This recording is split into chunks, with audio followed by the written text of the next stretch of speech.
Welcome back learner, ফিরে এলাম নতুন একটি ভিডিওর সাথে। আজকে সকলকে নলেজ হান্টে স্বাগত জানিয়ে আমি শুরু করতে যাচ্ছি আজকে একটি নতুন এবং একটি আকর্ষণীয় একটি টপিক নিয়ে, যেটা হচ্ছে আইল্যান্ড। আইল্যান্ড কি, কয়ভাবে বিভক্ত এবং এর উদাহরণগুলো কি কি, এই ভিডিওর মাধ্যমে আমরা আজকে জানবো। তো আমরা শুরু করে দিচ্ছি আজকের ভিডিওটা। আমি আজকের টপিক অলরেডি বোর্ডের মধ্যে লিখে রেখেছি। তো আইল্যান্ড ইংরেজিতে দ্বীপ বা বদ্বীপ বলা হয়ে থাকে।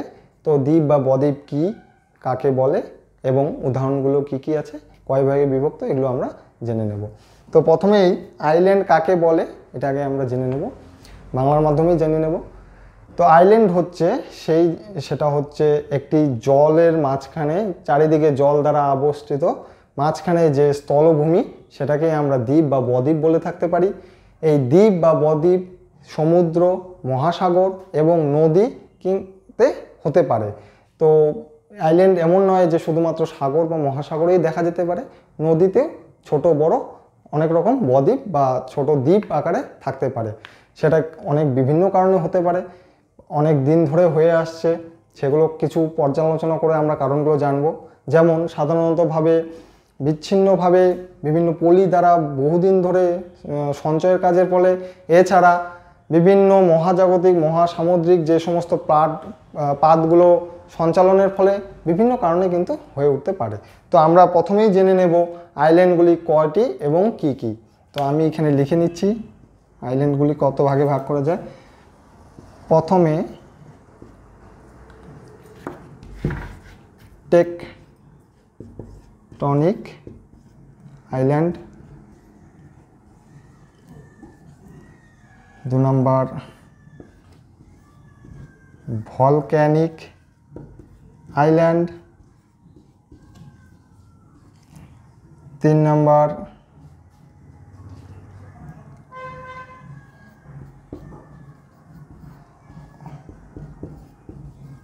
ইরোশনাল আইল্যান্ড,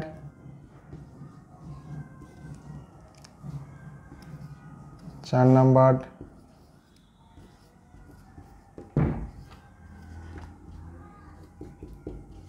ডিপোজিশনাল আইল্যান্ড এবং সর্বশেষ 5 নাম্বারটি হলো কোরাল আইল্যান্ড। প্রত্যেকটা আইল্যান্ড কি এবং এর উদাহরণ কি এবং আইল্যান্ডগুলোর বৈশিষ্ট্যগুলো কি, এগুলো আমরা এক এক করে আজকে জানবো। প্রথমেই দেখো লিখে রেখেছি টেকটনিক আইল্যান্ডগুলি কি বা টেকটনিক আইল্যান্ড কাকে বলা হয়। টেকটনিক নামটা শুনেই আমরা বিভিন্ন যে টেকটনিক প্লেটগুলো সম্বন্ধে আমাদের জানা আছে। আমাদের ভূ অভ্যন্তরে যে সমস্ত প্লেটগুলো আছে, সেটা ভূমিকম্পের সময় অনবরত নড়ে আসছে। সেটা এক স্থান থেকে অন্য স্থানে ভূমিকম্প বা বহুকাল থাকার পরে সঞ্চালনের ফলে, যেটা কিনা সঞ্চালনের ফলে বিভিন্ন স্থান চ্যুতি বিচ্যুতির ঘটনার ফলে কিন্তু সেখানে একটি দ্বীপ তৈরি হতে পারে। সেটা মহাসাগরও হতে পারে বা স্থল, বিভিন্নভাবে এই কোনো স্থান উঁচু হয়ে গিয়ে বা বসে গিয়ে যে স্থান গড়ে উঠে যে নতুন ভূমিরূপ আমরা দেখতে পারি, সেটাকে কিন্তু টেকটনিক আইল্যান্ড বলা হয়ে থাকে। ভূমিরূপের অস্বাভাবিক বা আকস্মিক পরিবর্তনের ফলে, এক কথায় যেখানে ভূমিরূপের সমুদ্র বা হ্রদের মাঝখানের অংশ ঊর্ধ্বভাবে উঠে যায়, সেই অংশকে কিন্তু টেকটনিক আইল্যান্ড আমরা বলে থাকতে পারি। তো টেকটনিক আইল্যান্ডের একটি আমি উদাহরণ এখানে আমি লিখে দিচ্ছি, তোমরা চাইলে নোট ডাউন করে নিতে পারো। টেকটনিক আইল্যান্ডের একটি বড় উদাহরণ হচ্ছে ওয়েস্ট ইন্ডিজ। ওয়েস্ট ইন্ডিজ কিন্তু একটি টেকটনিক আইল্যান্ডের সব থেকে বড় উদাহরণ। ওয়েস্ট ইন্ডিজ টেকটনিক আইল্যান্ডের বড় উদাহরণ হচ্ছে ওয়েস্ট ইন্ডিজ। এরপরে আমরা জানব ভলক্যানিক আইল্যান্ড কি বা ভলক্যানিক। প্রথমে কম বেশি সকলেই জানা ভলক্যানো বা ভলক্যানিক ইরাপশন জিনিসটা কি। ভলক্যানিক ইরাপশন হচ্ছে কোনো ভলক্যানো থেকে বা অগ্নুৎপাতের ঘটনার ফলে, যেখানে সমুদ্র বা হ্রদের নিকটবর্তী যেখান থেকে অগ্নুৎপাতের ফলে সেখান থেকে যে সমস্ত ম্যাগমা বা বিভিন্ন পদার্থ যেগুলো বাহ্যিকভাবে বেরিয়ে এসে সেখানকার ভূমিরূপের কিছু পরিবর্তন সাধন করে এবং সেখানের ভূমিরূপের আকস্মিক বেড়ে যাওয়া বা হ্রদ স্থলে একটি বড় অংশ বৃদ্ধি পেয়ে যায়, সেটা কিন্তু ভলকানিক ইরাপশনের ফলে বা ভলকানিক আইল্যান্ড বা আগ্নেয়পাত ফলে যে হ্রদ তৈরি হয় বা বদ্বীপ সৃষ্টি হয়ে ওঠে হ্রদের মাঝখানে, সেটাকে কিন্তু ভলকানিক আইল্যান্ড আমরা বলে থাকবো। এটারও উদাহরণ আমাদের জানতে হবে, যে ভলকানিক আইল্যান্ডের উদাহরণ হচ্ছে কি?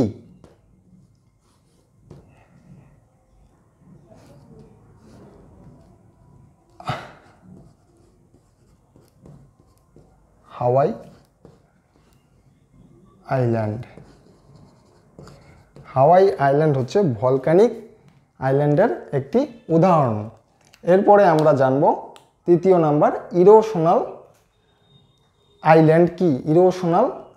ইরোশনাল হচ্ছে সফট যে সমস্ত শিলা বা নরম শিলা ক্ষয় হতে, ইরোশন মিনস হচ্ছে ক্ষয় হয়ে যাওয়া।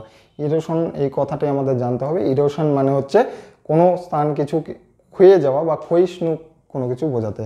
তো ইরোশনাল আইল্যান্ড সেটাই, বা নরম শিলা যখন কোনো স্থানে দীর্ঘদিন ফলে ক্ষয় পেতে পেতে ক্ষয় হয়ে যায় এবং বড় শিলাগুলি চারিদিক থেকে একটি অংশে আবদ্ধ হয়ে একটি জলাধারের মধ্যে যখন বৃহত্তরভাবে একটি আবদ্ধ হয়ে একটি আইল্যান্ড বা দ্বীপের সৃষ্টি করে, তখন সেটাকে আমরা কিন্তু বলে থাকি ইরোশনাল আইল্যান্ড।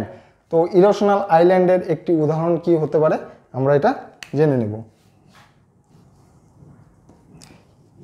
ইরোশনাল আইল্যান্ডের উদাহরণ হচ্ছে গ্রিনল্যান্ড।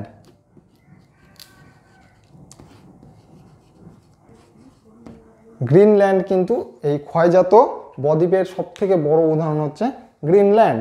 এরপরে আমরা জানবো ডিপোজিশনাল আইল্যান্ড কি? আমরা ব্যাংকে অনেক সময় ডিপোজিট করি, এটা আমরা সকলেই জানি। ডিপোজিট মানে হচ্ছে জমা করা বা জমানো। ইরোশনাল মানে ক্ষয়, ডিপোজিটাল মানে জমা করা আইল্যান্ড বা বহুদিন ধরে বিভিন্ন নদী সাগরের পলি এক স্থানে এসে যখন সঞ্চয়ের ফলে ভূমিরূপের পরিবর্তন হয়ে একটি উঁচু টিলাকৃতি হয়ে সেখানে একটি আইল্যান্ড বা দ্বীপ গঠন হয়, বদ্বীপ সৃষ্টি হয়। সেটা আমি মনে হচ্ছে অল্প, কিন্তু অল্প নয়, অনেকটা এরিয়া জুড়ে বা বৃহত্তর জায়গা জুড়ে যখন একটি বদ্বীপ তৈরি হয়ে থাকে, সেটাকে কিন্তু আমরা ডিপোজিশনাল আইল্যান্ড বলে থাকি।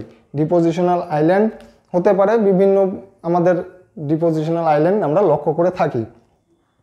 তো এটা সেরকমভাবে পার্টিকুলারলি উদাহরণ হচ্ছে না। এরপরে যেটা 5 নাম্বার, সেটা আমরা জানবো। 5 নাম্বার আছে হচ্ছে কোরাল আইল্যান্ড কি? কোরাল মানে হচ্ছে প্রবাল দ্বীপ বা প্রবাল বদ্বীপ, সেটা হচ্ছে প্রবাল বদ্বীপ কি?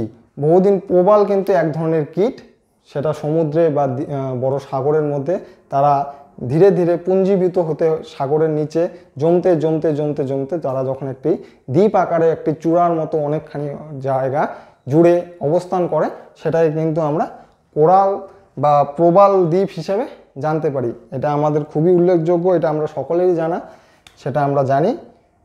এর উদাহরণটা আমরা লিখে নিতে পারবো।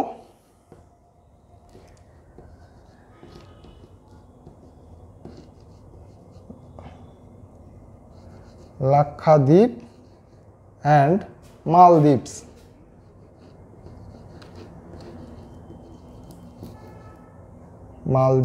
লাক্ষাদ্বীপ, মালদ্বীপ, DIBS, মালদ্বীপস। তো এই ছিল হচ্ছে আজকের আইল্যান্ডের বিভিন্ন, আমরা সংক্ষিপ্তভাবে আমরা জানলাম মালদ্বীপস এবং লাক্ষাদ্বীপস, বিভিন্ন আইল্যান্ড সম্বন্ধে এবং এর বৈচিত্র্যগুলো সম্বন্ধে আমরা আজকে জানলাম। তো এই ছিল আইল্যান্ড কাকে বলে এবং এর উদাহরণগুলো সংক্ষেপভাবে আমরা জানলাম। তো এর পরের ভিডিওতে আমরা চোখ রাখুন, সঙ্গে থাকুন। আমাকে এতক্ষণ দেখার জন্য অসংখ্য ধন্যবাদ। লাইক এবং সাবস্ক্রাইব করে দেবেন।